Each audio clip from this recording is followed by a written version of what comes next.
Hey, it's Tuesday, and the theme for today is Don't Panic.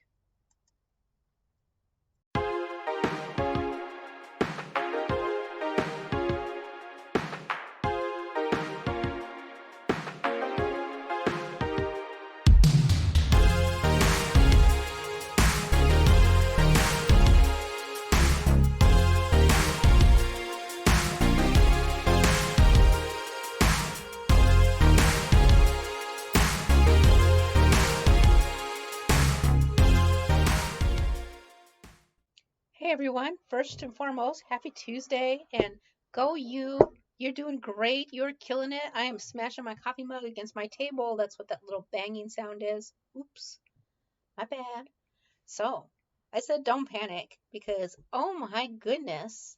So, yesterday, I know it was on CNN, and it has just been running the gamut. I'm sure you've all seen it. The study that released that all of the headlines picked up was erythritol causes heart attacks. Oh no! Panic and dismay. Um, no, no, no. And uh, while I am starting to see some voices of reason amongst our favorite little channels and our Facebook groups, by and large, I am just seeing the widespread, everything is bad, and I'm throwing away all of my treats. I threw away everything in my pantry that had erythritol. Just the reaction is intense. I just want to reassure you, it's okay. You know, like with all things. Now, if you are eating like cups of erythritol every single day and you're putting 4 tablespoons in your coffee and then you're making pancakes, but regular pancakes are too savory, so you're adding, a cup of erythritol to that too because it makes it extra crispy. And then you're making your syrup out of erythritol, and then you're adding it to your creamy ice cream or your milkshakes or uh, you know you're making cheesecakes with erythritol and you're eating all of that every single day. And then maybe you're eating a couple protein bars that are sweetened with erythritol. You know, you probably do need to cut back, but not because the erythritol is going to give you a heart attack.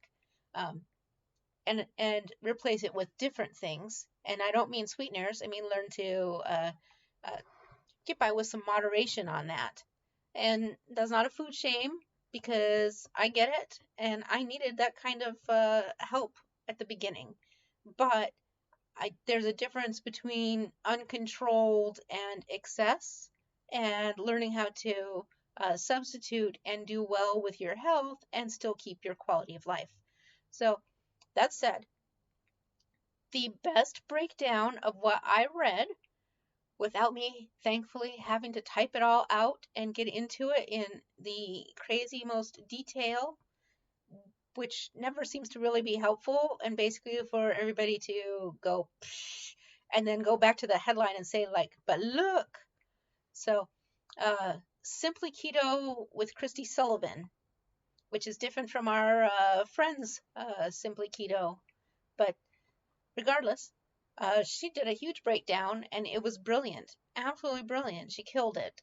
She talked about how the fact that this was not a study of erythritol.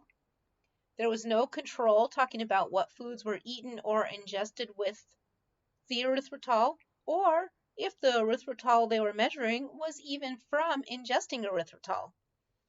Uh, she also pointed out that they were actually already studying cardiovascular issues. All of the patients had cardiovascular issues to start with. So, uh, and the study itself says in there, you cannot apply these results to the general populace because that kind of study has not been done. We recommend that we do that kind of study just in case, despite the fact that there have already been many studies that do not prove out these same results. So, they didn't talk about whether it's exogenous erythritol or internally created, erythritol. It's just there's a lot. Plus, even with the sampling that they had, which sounds big at 300, is really a very small sampling and a sampling of a very select group, which means those results don't actually give you anything about erythritol. It gives one common thread amongst people over the age of 65 who are male, who are white, who already have cardiovascular disease, and that possibly either because of their diabetes, their obesity, or their previous strokes and heart attacks or current cardiovascular disease could be causing them to have more erythritol presence, which is not helping with their already very poor heart health. So, by the way, uh, getting up every day increases your risk of heart attack. So, anyways, don't panic. You don't got to throw out your Lakanto. You can enjoy your hot chocolate. Just don't don't be eating all of the things with all of the erythritol every day. Easy peasy, right? We can do that. I don't need erythritol every day, but you know what? If I had thought about it, that bun cake that I made on Sunday would have been fine with erythritol, and I wouldn't hesitate to try it. I will not be discarding my erythritol, but know that I bought my little bag of Lakanto, the one that's about like this big, and I generally keep it in the freezer because I have no idea if that's an important thing to do or not, because it's like 2 years old now and I haven't eaten it all. So I have gone through much more allulose. Um, Not significant, actually, in 2 years. I buy like a bag of allulose a year. And it seems to work well for all of my baking needs. I use like 2 teaspoons in my egg buns. So again, there goes that, we don't have to always be so extreme about everything. Everything is not black or white. Everything is not all the way to the worst kind of sad possible, eating complete family meals, Pizza Hut, and which I used to do, by the way, and then follow it up with your Olive Garden breadsticks and a never-ending pasta, which would have been a great day for me at one point in time. But it's not only that or only B, B, B, and E, and nothing in the middle with, shades in between. Find your shades in between and work within those. And try not to be alarmed. Ask critical thinking questions. Reach out to people who, if it's a lot, because I know it can be, reach out to your nerdy people like me who are going to dive into it because we don't find that stressful. We find it fascinating. Just ask questions and don't react before we research. So that's what I got today. I didn't have much. I was like, oh, I'm going to do this. Oh, I'm going to set up this. And then work was like, no, you're going to be really busy. So, but let me tell you, my mailbox has been pinged over and over. My Facebook IMs are like, did you see this article? What do you think about this article? Hey, did you see this article? The groups I moderate, we've basically been approving one of those posts, and then we've been adding our personal commentary below it and then we've been just sending people little notes and being like, hey, it's already been posted, we're aware, and refer to this master thread over here. Because it's been post. In one of the groups that I moderate, I swear it was like 50 of them. Ridiculous. We don't need to work ourselves up that way. It's very stressful, and we don't have to panic. We can take a moment. Guess what?